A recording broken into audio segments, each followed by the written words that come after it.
Operação Retomada 2, Guerra das Guerras, o Apocalipse. Episódio 18º, a Operação Lava Jato, o maior levante de inteligência militar do Brasil. Sabemos que foi lá em 17 de março de 2014 que a operação nasceu no estado do Paraná, no sul do Brasil. Sabemos também, porque lemos em Operação Retomada, a realidade superando a ficção, que o general Marco Antônio Felício da Silva prosseguia os círculos militares com sua palestra, abre aspas, o PT está próximo de dar um golpe de Estado no Brasil, fecha aspas. Desde a alvorada dos grandes protestos de junho de 2013, quando as manifestações populares contra os poderes políticos constituídos culminaram com uma gigantesca invasão popular no Congresso Nacional, quebrando vidros e gritando palavras de ordem e ameaçadoras à classe política, na noite de 17 de junho de 2013, a República Brasileira não mais parou de tremer. Ninguém até então havia visto uma cena parecida àquela no Brasil, e tudo começara dias antes em São Paulo e Rio de Janeiro, com garotos esquerdizados do grupo Passe Livre, que se revoltaram com um aumento de 20 centavos nos preços da rede de transportes públicos, metrô e ônibus. Literalmente, o pau comia nas ruas, e no Rio de Janeiro, um grupo de arruaceiros conhecidos como Black Blocs e liderados por uma garota idiotizada pela esquerda criminosa socialista, garota de classe média alta da zona sul carioca, Elisa Quadros, chamada pela alcunha de Sininho, soltaram então rojões na Cinelândia e um deles provocou a morte do cinegrafista da Rede Bandeirantes de televisão, Santiago Andrade. Durante alguns dias, o PT e os socialistas criminosos nunca estiveram sob um pânico tão grande. Em um destes dias também, o prefeito paulistano Fernando Haddad fugia de helicóptero do alto do edifício da Prefeitura de São Paulo, completamente cercada e atacada por milhares de manifestantes em fúria absoluta. O aparato policial daquela noite era absolutamente incompatível a segurar a fúria da multidão, e o prefeito, sabendo disso, tratou de fugir por via aérea. Mostrou ser o covarde que sempre foi e a marca de sua gestão atrapalhada. Há pouco mais de um ano das eleições de 2014, o país vivia um momento tenso e ao mesmo tempo libertador, pois parecia que um gigante havia acordado. Mas o fato é que o ambiente estava propício para o surgimento então do grande levante. Afinal, a balela da Comissão da Verdade estava sendo rechaçada pela sociedade e pelos meios militares, e a imbecil mulher anta presidenta, a maior aberração humana a sentar na cadeira de um presidente da República do Brasil, Dilma Vana Rousseff, ex-retaguarda de grupos guerrilheiros comunistas nos anos 70, como a VAR Palmares e a Colina, só abria sua boca idiota para vomitar asneiras das mais diversas. No final da Copa das Confederações de 2013, foi extremamente ofendida no Maracanã, onde, na presença do então presidente da FIFA, Joseph Blatter, ouviu um poderoso coro popular: "Ei, Dilma, vai tomar no cu", saindo das arquibancadas e das gerais do estádio, justamente os lugares mais populares, a classe que o famigerado Partido dos Trabalhadores dizia então cuidar muito bem.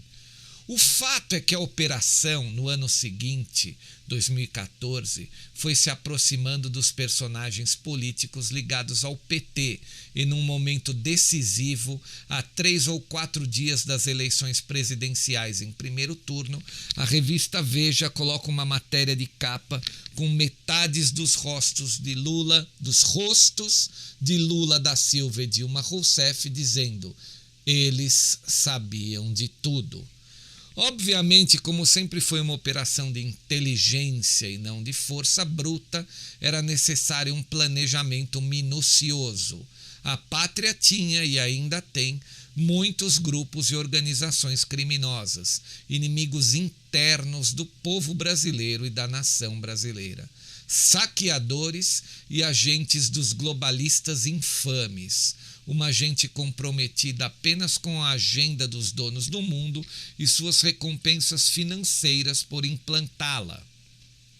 A força-tarefa, então, tinha a missão de impedir o maior dos inimigos, o Partido dos Trabalhadores, a seguir fechando o bloco Pátria Grande em toda a América Latina e do Sul. Reparem que a operação depois revelou todo o montante colossal em bilhões de reais dos nossos cofres públicos e de nosso BNDES para financiamentos em países de governos criminosos, alinhados com os petistas para a construção do bloco. Entre eles, Venezuela e Cuba. A cúpula petista já dava como líquida e certa a formação da Pátria Grande socialista. E exatamente por esse motivo precisaram fraudar as urnas, impedindo então que o tucano, que é outra porcaria, Aécio Neves, chegasse ao poder e por algum motivo atrasasse a formação do bloco. O PT tinha pressa, mas cometeu um erro colossal e estratégico, porque a fraude acendeu um clima ruim para o partido e sua queda era apenas uma questão de tempo. Sabendo disso, a cúpula de inteligência da operação, o juiz Sérgio Fernando Moro, especialista em crimes de lavagem de dinheiro, mas com a postura e a mente de um general de exército traçando planos para uma guerra, passou a frequentar ambientes onde se aproximasse do nosso inimigo social-democrata, o PSDB tucano. Então, a outra ponta da tesoura, aonde as elites globalistas faziam seu jogo de situação versus oposição no Brasil. Moro demonstrava afeição e parecia conviver socialmente com o inimigo, frequentando eventos, palestras e outros onde os tucanos estivessem presentes. Estava literalmente usando esse outro inimigo como força motora para propulsionar a queda petista, o primeiro grupo traidor do Brasil que deveria cair e ir às masmorras. Os militares sempre tiveram a estratégia de lidar com um inimigo por vez. Lembre-se de que, antes de retirar os Estados Unidos da América das garras da New World Order, o Pentágono procurou jogar o presidente russo, Vladimir Putin, contra as elites globalistas, provocando racha nos clubes e iniciando a guerra global.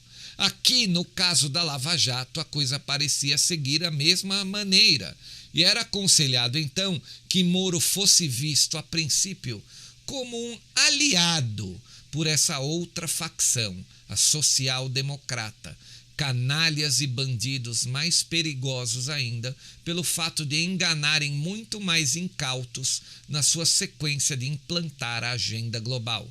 O PT era muito tosco, vermelho e agressivo, contava com uma militância canina, movida a pão com mortadela para seu baixo clero, e muito dinheiro público para sua inteligência, seu grupo de blogueiros, agentes e líderes.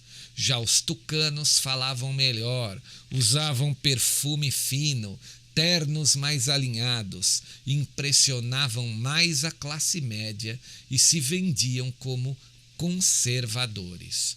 Obviamente que os personagens patrimonialistas e sociais-democratas da nossa política, entendendo então que a Operação Lava Jato, na época, vinha somente para tentar impedir os comunas vermelhos do PT de fecharem o bloco Pátria Grande, acreditaram fortemente que a Lava Jato estancaria quando a cúpula petista fosse chutada para fora do Planalto. Isso ficou claríssimo naquele áudio vazado do senador do PMDB, Romero Jucá, onde ele dizia que, tirando a Dilma, as coisas melhorariam. Foi uma estratégia de extrema inteligência a infiltração do juiz Sérgio Fernando Moro em ambientes próximos e frequentados pelos sociais-democratas. A presença dele nos eventos fez com que os tucanos fossem pegando confiança, achando que o rolo compressor legalista da Lava Jato iria realmente estancar quando o PT fosse desalojado do poder. Muito provavelmente o ex-presidente da Câmara dos Deputados, Eduardo Cunha, estava disposto a comprar a briga com os petistas. Afinal, o seu partido, o PMDB, tinha o vice-presidente Michel Temer pronto para assumir a cadeira. Ainda tivemos os episódios dos áudios divulgados pelo juiz Sérgio Moro na época em que o ex-presidente Lula da Silva temia ser preso imediatamente e se colocou à disposição de Dilma para que fosse alçado como ministro-chefe da Casa Civil. O foi por um dia, quando então o ministro do STF, Gilmar Mendes, cancelou a nomeação. Líquido e certo, Cunha se enche de Dilma e resolve colocar o impeachment à votação na casa. A peça jurídica elaborada pelos juristas Hélio Bicudo, Miguel Reale Júnior e Janaína Pascoal foi votada no domingo, 17 de abril de 2016. 2 meses depois, o Senado confirma a condenação e no dia 31 de agosto, o mesmo Senado, agora dirigido pelo presidente do Supremo Tribunal Federal da época, senhor Ricardo Lewandowski, decide pelo afastamento definitivo, porém manteve a Dilma seus direitos políticos. O fato é que Lula da Silva foi preso em 7 de abril de 2018 e a história todos conhecem. O ex-deputado federal capitão Jair Messias Bolsonaro foi eleito a presidente da República em 2018 com 58 milhões de votos, calcado no seu apoio militar. No dia de sua vitória, centenas de tropas do Exército de Caxias desfilaram por ruas de cidades em todo o Brasil e o povo os recebia em plena festa. A Operação Lava Jato cumpriu sua missão de esclarecer e mostrar aos brasileiros, então, como funcionavam os meandros do mecanismo do crime e do socialismo. O brasileiro passou a odiar as doutrinas vermelhas com toda a força de sua alma. Miseravelmente, a ala de extrema-direita olavista, também ligada ao capitão Bolsonaro, clama por extensa participação na eleição de 2018. Mas o fato concreto é que o que houve realmente foi um levante do espírito patriótico nacional, convergindo os brasileiros a esse mesmo patriotismo novamente. As pessoas cantavam hinos e se orgulhavam da volta do amor à pátria brasileira e aos valores militares, de disciplina e hierarquia, e os valores assumidos de respeitar sempre a legalidade, a legitimidade e a estabilidade. O Brasil, então, deu seu primeiro grande passo para livrar-se da dominação da New World Order.